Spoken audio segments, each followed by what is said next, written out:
ಗುರುಭ್ಯೋ ನಮಃ. ಹರಿ ಓಂ. ಚಂದ್ರೌಘಕಾಂತಿಮಮೃತೋರುಕರೈರ್ಜಗಂತಿ ಸಂಜೀವಯಂತಮಮಿತಾತ್ಮಸುಖಂ ಪರೇಶಂ ಜ್ಞಾನಂ ಸುಧಾ ಕಲಶಮೇವ ಚ ಸಂದಧಾನಂ ಶೀತಾಂಶುಮಂಡಲಗತಂ ಸ್ಮರತಾತ್ಮಸಂಸ್ಥಂ.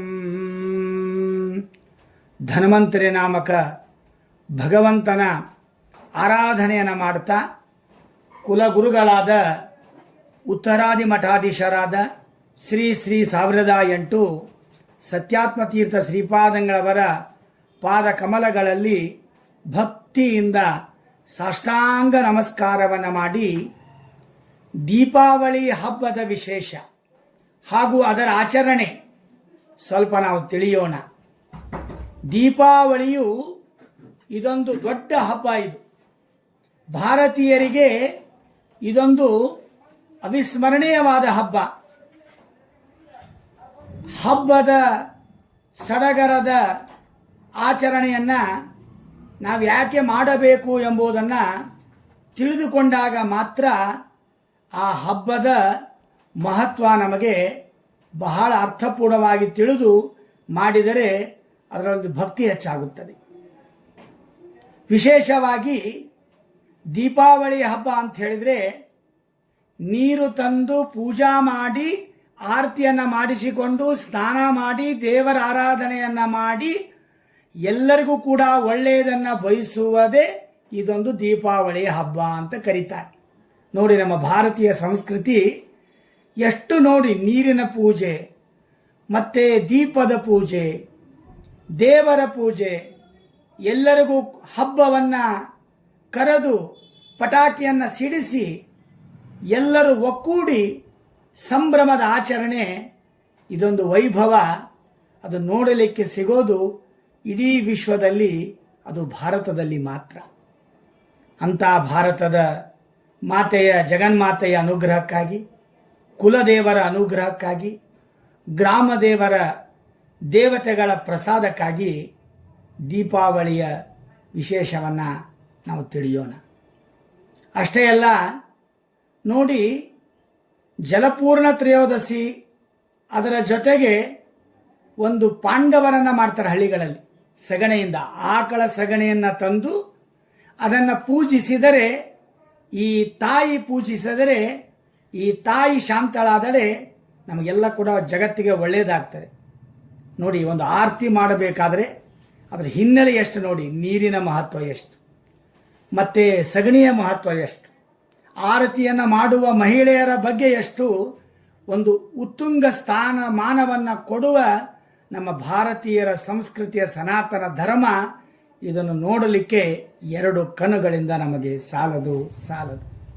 ಅಂತಹ ದೀಪಾವಳಿಯ ಹಬ್ಬದ ವಿಶೇಷತೆ ನೋಡಿ.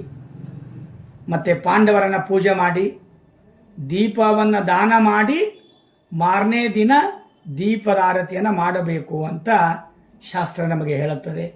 ಅದಕ್ಕಾಗಿ ದೀಪಾವಳಿಯ ಹಬ್ಬಗಳ ಮುಹೂರ್ತ, ಅದರ ಆಚರಣೆಯನ್ನು ಸ್ವಲ್ಪ ಯಥಾಮತಿಯಾಗಿ ನಾವು ತಿಳಿಯೋಣ. ಇದೇ 18ನೇ ತಾರೀಕು 18/10/2025. ಅದಕ್ಕೆ ಗುರುದ್ವಾದಶಿ ಅಂತ ಕರೀತಾರೆ, ಗೋವತ್ಸ ದ್ವಾದಶಿ ಅಂತ ಕರೀತಾರೆ. ಅದು ಧನತ್ರಯೋದಶಿ. ಮಾರನೇ ದಿನ ಅಂದರೆ ಭಾನುವಾರ 19/10/2025 ಜಲಪೂರ್ಣ ತ್ರಯೋದಶಿ. ಸಾಯಂಕಾಲ ತಾಮ್ರದ ಪಾತ್ರೆಯಲ್ಲಿ ನೀರನ್ನು ಹಾಕಿ ಸ್ನಾನ ಮಾಡಿ ಅಂತ ಶಾಸ್ತ್ರ. ಹಳೆ ಕಾಲಕ್ಕೆಲ್ಲ ತಪ್ಪೇಲಿ ಅಂತ ಇರ್ತಾ ಇದ್ವು, ತಾಮ್ರದ ತಪ್ಪೇಲಿ.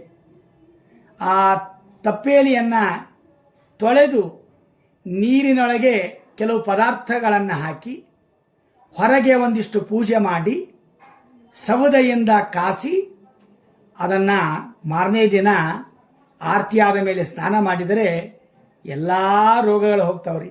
ಆದಿವ್ಯಾಧಿಗಳ ರೋಗಗಳ ಪರಿಹಾರಕ್ಕೆ ಅದು ಒಂದೇ ಉಪಾಯ, ಜಲಪೂರ್ಣ ತ್ರಯೋದಶಿ. ಅದಕ್ಕಾಗಿ 19ನೇ ತಾರೀಕು ಜಲಪೂರ್ಣ ತ್ರಯೋದಶಿ. ಮತ್ತು ವಿಶೇಷವಾಗಿ 20ನೇ ತಾರೀಕು ಮಾರನೇ ದಿನ ಸೋಮವಾರ. ನೋಡಿ, ಯಾವ ಹಬ್ಬದ ನೀವು ಕಾಯ್ತಾ ಇದ್ದೀರೋ, ನಿರೀಕ್ಷಣೆ ಮಾಡ್ತಾ ಇದ್ದೀರೋ, ಸೋಮವಾರ ಮುಂಜಾನೆ ಬೆಳಗಿನ ಜಾವ 5 ಗಂಟೆ ಹೊಡೆದು 15 ನಿಮಿಷಕ್ಕೆ ಕನ್ಯಾ ಲಗ್ನದಲ್ಲಿ ದೀಪದ ಆರತಿಯನ್ನು ಮಾಡಿಸಿಕೊಳ್ಳಬೇಕು ಅಂತ ಶಾಸ್ತ್ರ. ಅದಕ್ಕಿಂತ ಮೊದಲು 4 ಗಂಟೆಗೆ ಎದ್ದು ದೇವರ ಪ್ರಾರ್ಥನೆಯನ್ನು ಮಾಡಿ, ತುಳಸಿಗೆ ನಮಸ್ಕಾರ ಮಾಡಿ, ತುಳಸಿಯ ಮೃತ್ತಿಕೆಯ ಮಣ್ಣನ್ನು ಹಚ್ಚಿಕೊಂಡು ಪ್ರಾರ್ಥನೆಯನ್ನು ಮಾಡಿ, ಹೊಸ ವಸ್ತ್ರಗಳನ್ನು ಧರಿಸಿ ದೇವರ ಪ್ರಾರ್ಥನೆ ಮಾಡ್ತಾ ನಾವು 5 ಗಂಟೆ 15 ನಿಮಿಷಕ್ಕೆ ಬೆಳಗಿನ ಜಾವ ಕನ್ಯಾ ಲಗ್ನದಲ್ಲಿ ಸ್ತ್ರೀಯರಿಂದ ಆರತಿಯನ್ನು ನಾವು ಮಾಡಿಸಿಕೊಂಡ್ರೆ ಕಷ್ಟಾನಿಷ್ಟಗಳ ಪರಿಹಾರ, ಇಷ್ಟಾರ್ಥ ಪ್ರಾಪ್ತಿ, ಜ್ಞಾನದ ಅಭಿವೃದ್ಧಿ, ಅಜ್ಞಾನದ ನಿವೃತ್ತಿ, ಒಳ್ಳೆಯ ಯಶಸ್ಸು ಸಿಗಬೇಕಾದರೆ, ನಮ್ಮ ಜಗತ್ತಿನಲ್ಲಿ ಎಲ್ಲ ಕಾರ್ಯಗಳು ನಿರ್ವಿಘ್ನವಾಗಿ ನಮಗೆ ಆಗಬೇಕಾದರೆ ಅದು ಒಂದೇ ಉಪಾಯ. ಸ್ತ್ರೀಯರಿಂದ ದೀಪಾವಳಿಯ ದಿವಸ ಸೋಮವಾರ ನರಕ ಚತುರ್ದಶಿ ಅಂತ ಕರೀತಾರೆ, ಆರತಿಯನ್ನು ನಾವು ಮುಂಜಾನೆ ಮಾಡಿಸಿಕೊಳ್ಳಬೇಕು. ಇದು ಬಹಳ ವಿಶೇಷ. ಅದೇ ರೀತಿಯಾಗಿ 20ನೇ ತಾರೀಕು ಸಾಯಂಕಾಲ ಅಮಾವಾಸ್ಯೆ ಬರ್ತಾ ಇದೆ. 8 ಗಂಟೆ 17 ನಿಮಿಷಕ್ಕೆ ಚತುರ್ದಶಿ ಮುಕ್ತಾಯವಾಗಿ ಸೋಮವಾರ ರಾತ್ರಿ 8 ಗಂಟೆ 18 ನಿಮಿಷಕ್ಕೆ ಅಮಾವಾಸ್ಯೆ ಬರುತ್ತದೆ. ಆದರೆ ಆಚರಣೆ ಆವಾಗ ಮಾಡಬಾರದು, ಅಮಾವಾಸ್ಯೆ ಆಚರಣೆ. ಬಹಳ ಜನ ನನಗೆ ಪ್ರಶ್ನೆ ಕೇಳ್ತಾ ಇದ್ದಾರೆ, ಆಚಾರ್ಯರೇ ಸೋಮವಾರ ಅಮಾವಾಸ್ಯೆ ಮಾಡಬೇಕಾ, ಮಂಗಳವಾರ ಮಾಡಬೇಕಾ ಅಂತ ಕೇಳ್ತಾ ಇದ್ದಾರೆ. ಅದಕ್ಕೆ ಶಾಸ್ತ್ರನೂ ಹೇಳುತ್ತದೆ, ಧರ್ಮಸಿಂಧುನೂ ಹೇಳುತ್ತದೆ, ಸೂರ್ಯ ಸಿದ್ಧಾಂತ ಪಂಚಾಂಗದಲ್ಲಿಯೂ ಕೂಡ ವಿವರಣೆ ಕೊಟ್ಟಿದ್ದಾರೆ, ದೃಗ್ಗಣಿತ ಪಂಚಾಂಗದಲ್ಲಿಯೂ ಕೂಡ ವಿವರಣೆ ಕೊಟ್ಟಿದ್ದಾರೆ. ಏನು ವಿಶೇಷ ಅಂತ ಹೇಳಿದ್ರೆ, ಸೂರ್ಯೋದಯ ಕಾಲದಲ್ಲಿ ಯಾವ ತಿಥಿ ಇರುತ್ತದೆಯೋ ಆ ತಿಥಿ ಬಹಳ ಯೋಗ್ಯವಾದದ್ದು. ಆದ್ದರಿಂದ 21ನೇ ತಾರೀಕು ಅಂದರೆ ಮಂಗಳವಾರ ಅಮಾವಾಸ್ಯೆಯನ್ನು ಮಾಡಬೇಕು. ಲಕ್ಷ್ಮೀ ಕುಬೇರ ಪೂಜಾ ಮಾಡಬೇಕಾದದ್ದು ತಿಥಿ ಮಂಗಳವಾರ 21/10/2025 ಮಂಗಳವಾರ. ದೇವರ ಪೂಜೆನ ಬೆಳಗ್ಗೆ ಮಾಡಿ, ಸಾಯಂಕಾಲ ನಿಮ್ಮ ನಿಮ್ಮ ಮನೆಗಳಲ್ಲಿ ಅಥವಾ ನಿಮ್ಮ ನಿಮ್ಮ ಅಂಗಡಿಗಳಲ್ಲಿ, ವ್ಯಾಪಾರದ ಅಂಗಡಿಗಳಲ್ಲಿ ಸಾಯಂಕಾಲ ಮಾಡಬೇಕು. ಆ ಮುಹೂರ್ತ ಹೇಳುತ್ತೇನೆ, ಈ ಲಕ್ಷ್ಮೀ ಕುಬೇರ ಪೂಜಾ ಮಾಡುವ ಮುಹೂರ್ತಗಳು ಕಟ್ಕಟ್ಟಾಗ್ತವೆ. ಕೆಲವು ಕಡೆ ಬೆಳಗ್ಗೆನೂ ಮಾಡ್ತಾರೆ, ಮಧ್ಯಾಹ್ನನೂ ಮಾಡ್ತಾರೆ, ಸಾಯಂಕಾಲನೂ ಮಾಡ್ತಾರೆ. ಸಾಯಂಕಾಲ ಬಹಳ ಶ್ರೇಷ್ಠವಾದದ್ದು. ಗೋಧೂಳಿ ಸಮಯ ಸಾಯಂಕಾಲ ಯಾಕೆ ಮಾಡಬೇಕೆಂದರೆ ಲಕ್ಷ್ಮೀ ಬರೋ ಸಮಯ. ಗೋಧೂಳಿ ಸಮಯದಲ್ಲಿ ಲಕ್ಷ್ಮಿಯನ್ನು ನಾವು ಪೂಜೆ ಮಾಡಿದರೆ ಹೆಜ್ಜೆಯ ಮೇಲೆ ಹೆಜ್ಜೆ ನಿಕ್ಕುತ್ತಾ ಅಂತ ಹೇಳಿದ ಹಾಗೆ ಲಕ್ಷ್ಮಿ ಬಂದು ನಮಗೆ ಅನುಗ್ರಹ ಮಾಡ್ತಾರೆ. ಅದಕ್ಕಾಗಿ 21ನೇ ತಾರೀಕು ಅಮಾವಾಸ್ಯೆ ಮಂಗಳವಾರ, ಅದರ ಮುಹೂರ್ತ ಸಾಯಂಕಾಲ 4 ಗಂಟೆ 51 ನಿಮಿಷದಿಂದ 5 ಗಂಟೆ 48 ನಿಮಿಷದವರೆಗೆ ಒಂದು ಮುಹೂರ್ತ. ಎರಡನೇ ಮುಹೂರ್ತ 6 ಗಂಟೆ 10 ನಿಮಿಷದಿಂದ 8:25 ಎರಡನೇ ಮುಹೂರ್ತ. ಮತ್ತೆ 9:45ರಿಂದ 10:42 ಮೂರನೇ ಮುಹೂರ್ತ. ಹೀಗೆ ಮುಹೂರ್ತದಲ್ಲಿ ಈ ಮಂಗಳವಾರ ಚೆನ್ನಾಗಿದೆ. ಲಕ್ಷ್ಮೀ ಪೂಜೆ ಮಾಡಬೇಕಾದರೆ ಗಣಪತಿ ಪೂಜೆ ಮಾಡಿ, ಕುಬೇರ ಸಹಿತ ಲಕ್ಷ್ಮೀ ಪೂಜೆ ಮಾಡಿ, ಹವಿಸ್ಸು ಮತ್ತು ಬೆಲ್ಲವನ್ನು ನೈವೇದ್ಯ ಕೊಡಬೇಕು, ತಾಂಬೂಲವನ್ನು ಲಕ್ಷ್ಮಿಗೆ. ವಿಶೇಷವಾಗಿ ಭಕ್ತಿಯಿಂದ ಲಕ್ಷ್ಮೀ ಪೂಜೆ ಮಾಡಿ, ಲಕ್ಷ್ಮೀ ಆರಾಧನೆಯನ್ನು ತುಪ್ಪದ ದೀಪವನ್ನು ಹಚ್ಚಿದರೆ ತಾಯಿ ಜಗನ್ಮಾತೆ ನಮಗೆ ಒಳ್ಳೆಯದು ಮಾಡ್ತಾ ಇದ್ದಾರೆ. ಅದಕ್ಕಾಗಿ ಲಕ್ಷ್ಮೀ ಪೂಜೆನ ಮಾಡಿ. ಕೆಲವರು ಹೇಳ್ತಾರೆ, ನಾವು ಮನೆಯಲ್ಲಿ ಹೆಣ್ಣು ಮಕ್ಕಳು ಲಕ್ಷ್ಮೀ ಪೂಜೆ ಮಾಡೋದು ಯಾವಾಗ ಅಂತ ಕೇಳ್ತಾರೆ. ಮಂಗಳವಾರ ದಿವಸನೂ ಮಾಡಬಹುದು ಸಾಯಂಕಾಲ, ಅಥವಾ ಮಾರನೇ ದಿನ ಪಾಡ್ಯ 22ನೇ ತಾರೀಕು ಅಂದರೆ ಬುಧವಾರ ದಿವಸ ಸ್ತ್ರೀಯರು ತಮ್ಮ ಮನೆಯಲ್ಲಿ ಬೆಳಗ್ಗೆನೂ ಲಕ್ಷ್ಮೀ ಪೂಜೆ ಮಾಡ್ಕೊಳ್ಬೋದು, ಸಾಯಂಕಾಲನೂ ಮಾಡ್ಕೋಬಹುದು. ಇದು ದೀಪಾವಳಿ ಪಾಡ್ಯ, ಮನೆಯಲ್ಲಿ ದೀಪಾವಳಿ ಪೂಜೆ ಮಾಡಿಕೊಳ್ಳಬಹುದು. ಮತ್ತು ಇದಕ್ಕೆ ಸಾಡಿ ತೀನಿ ಮೂರ್ತಿ ಅಂತಾರೆ. 22ನೇ ತಾರೀಕು ದೀಪಾವಳಿ ಪಾಡ್ಯ ಅಂತ ಕರೀತಾರೆ. ಬಲಿ ಪ್ರತಿಪದ ಅಂತ ಕರೀತಾರೆ.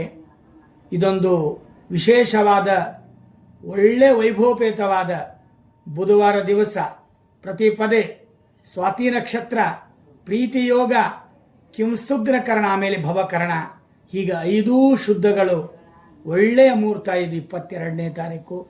ಏನಾದರೂ ಕಾರ್ಯ ನಾವು ಪ್ರಾರಂಭಿಸಬೇಕಾದರೆ ಪ್ರತಿಪದ, ದೀಪಾವಳಿ ಪಾಡ್ಯ, ಅಥವಾ ಕೆಲವು ಕಡೆ ವೈಶಾಖ ಶುದ್ಧ ದಶಮಿ, ಕೆಲವು ಕಡೆ ವಿಜಯದಶಮಿ, ಹೀಗೆ ಒಂದು ಒಳ್ಳೆಯ ಮುಹೂರ್ತಗಳಲ್ಲಿ ಕಾರ್ಯಗಳನ್ನು ಪ್ರಾರಂಭಿಸುತ್ತಾರೆ. 22ನೇ ತಾರೀಕು ಒಂದು ದೀಪಾವಳಿ ಪಾಡ್ಯ ವಿಶೇಷವಾದ ಹಬ್ಬ. ಅವತ್ತು ಗೋವರ್ಧನ ಪೂಜೆ ಮಾಡಬೇಕು ಅಂತ ಹೇಳಿದ್ದಾರೆ. ಅವತ್ತು ಕೂಡ ಎಣ್ಣೆ ಸ್ನಾನ ಮಾಡಬೇಕು. ನೋಡಿ, 20ನೇ ತಾರೀಕು ಎಣ್ಣೆ ಸ್ನಾನ, ಮತ್ತು 22ನೇ ತಾರೀಕು ಎಣ್ಣೆ ಸ್ನಾನ. ಎಣ್ಣೆ ಸ್ನಾನ ಯಾಕೆ ಮಾಡ್ತಾರ ಗೊತ್ತೋ? ನಮ್ಮ ದೇಹದ ದುಃಖಗಳ ಪರಿಹಾರ, ದೇಹದ ಶ್ರಮ ಪರಿಹಾರ ಆಗಬೇಕಾದರೆ, ಎಲ್ಲ ನಮ್ಮ ದೇಹದ ಎಲ್ಲ ಅವಯವಗಳು ಚಕ್ಯತೆಯಿಂದ ಇರಬೇಕಾದರೆ ಅಭ್ಯಂಗ ಸ್ನಾನ ಬಹಳ ವಿಶೇಷ. ಆರೋಗ್ಯಕ್ಕಾಗಿ ಅಭ್ಯಂಗ ಸ್ನಾನವನ್ನು ಮಾಡಬೇಕು. ದೇವತಾ ದರ್ಶನ ಮಾಡಿ, ದೇವರ ಪೂಜೆ ಮಾಡಿ, ದೇವರ ನೈವೇದ್ಯವನ್ನು ಸ್ವೀಕಾರ ಮಾಡಿ, ಎಲ್ಲ ಬಂಧುಗಳನ್ನು ಕರೆಸಿ ಕೂಡಿಸಿ ಒಂದು ಫಳಾಹಾರವನ್ನು ಸೇವಿಸ್ತಕ್ಕಂಥ ಹಬ್ಬ ಇದು ದೀಪಾವಳಿಯ ಪಾಡ್ಯ ಹಬ್ಬ ಅಂತಲೂ ಕೂಡ ಕರೀತಾ ಇದ್ದಾರೆ. ಇನ್ನು 23ನೇ ತಾರೀಕು ಗುರುವಾರ ಭಾವ ಬಿದಿಗೆ ಅಂತ ಹೇಳಿ ಒಂದು ಶಾಸ್ತ್ರದಲ್ಲಿ ಹೇಳಿದ್ದಾರೆ. ಇನ್ನು 26ನೇ ತಾರೀಕು ಕಡಿಪಾಡ್ಯ ಅಂತ ಕರೀತಾರೆ, ಪಂಚಮಿ. ಅಂದರೆ ಇದು ಹಬ್ಬದ ಕೊನೆಯ ದಿನ. ಇದು ದೀಪಾವಳಿ ಯಾವಾಗ ಮುಗೀತು ಅಂತಂದರೆ ಕಡೆ ಪಂಚಮಿ, ಕಡಿಪಾಡ್ಯ, ಪಾಂಡವ ಪಂಚಮಿ ಅಂತ ಕರೀತಾರೆ. ಆದ್ದರಿಂದ ದೀಪಾವಳಿ ಹಬ್ಬ ಇದೊಂದು ದ್ವಾದಶಿಯಿಂದ ಆರಂಭ ಮಾಡಿಕೊಂಡು ಪಂಚಮಿಯ ಪರ್ಯಂತರವಾಗಿ ಇದೊಂದು ಹಬ್ಬ. ಎಲ್ಲರೂ ಸೇರೋಣ, ಒಕ್ಕಟ್ಟಾಗಿ ಹಬ್ಬ ಆಚರಣೆ ಮಾಡೋಣ. ಇಡೀ ವಿಶ್ವ, ದೇಶ, ರಾಜ್ಯ, ಜಿಲ್ಲೆ, ತಾಲೂಕು, ನಮ್ಮ ಊರು, ನಮ್ಮ ಓಣಿ, ನಮ್ಮ ಮನೆ ಎಲ್ಲವೂ ಕೂಡ ಸುಭಿಕ್ಷೆಯಾಗಲಿ, ದೇವರ ಅನುಗ್ರಹ ಸದಾ ನಮ್ಮ ಮೇಲೆ ಇರಲಿ ಅಂತ ಹೇಳಿಕೊಂಡು 2 ಮಾತನ್ನು ಮುಗಿಸೋಣವೇ? ಸಾಕು, ಇಷ್ಟೇ ಸಾಕು. ಶ್ರೀಕೃಷ್ಣಾರ್ಪಣಮಸ್ತು.